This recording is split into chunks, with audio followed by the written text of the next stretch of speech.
Moram priznati, da mi gledanje fotografij, predvsem starejših, nekako ni blizu.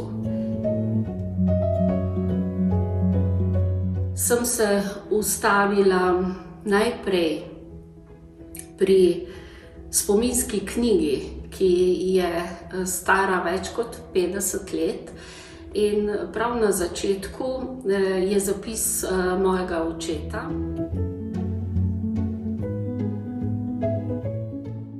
Po njegovem čisto prosto, bom rekla, preneseni verziji iz romanje grofiča Harolda, to se pravi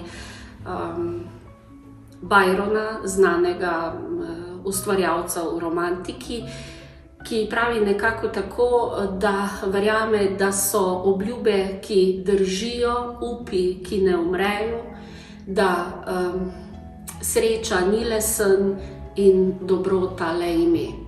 Da se mi moram priznati, da se te očetove besede, ki sem jih zdaj po 54 letih nekako spet prebrala, se mi zdi, da so bile kar tiste zelo prave, kar verjamem, da živim in delam tudi v skladu s temi, čeprav malo romantičnimi.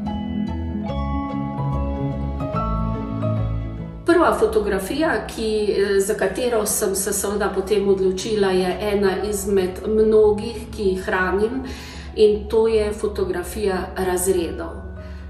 Več kot 25 let sem bila učiteljica, profesorica in seveda to je bilo, lahko rečem, moje poslanstvo, moje veselje. Najbrž me tudi na tem delovnem mestu sedaj ne bi bilo, če me ne bi izdale glasilke. Biti učitelj je nekaj res zelo lepega, nepojmljivega.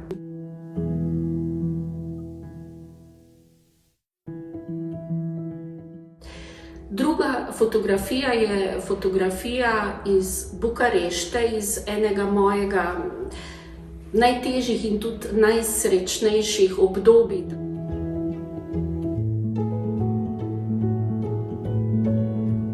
Torej, učiteljica se sama poda na univerzo, na lektorat za slovenščino, kjer, če poskušam parafrazirati tudi Cankarja, se ne bi nobena škoda zgodila, če učitelja slovenščine tam ne bi bilo, kar je pomenilo, da sem se morala znajti sama.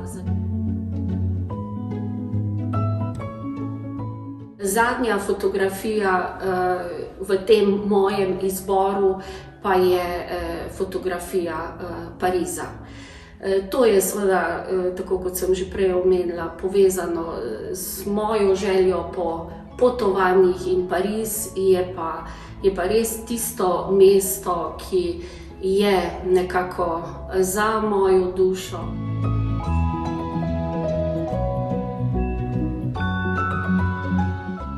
Glej, da boš vlogo življenja tako igrala, da ko zavesa pade, se ne boš kesala.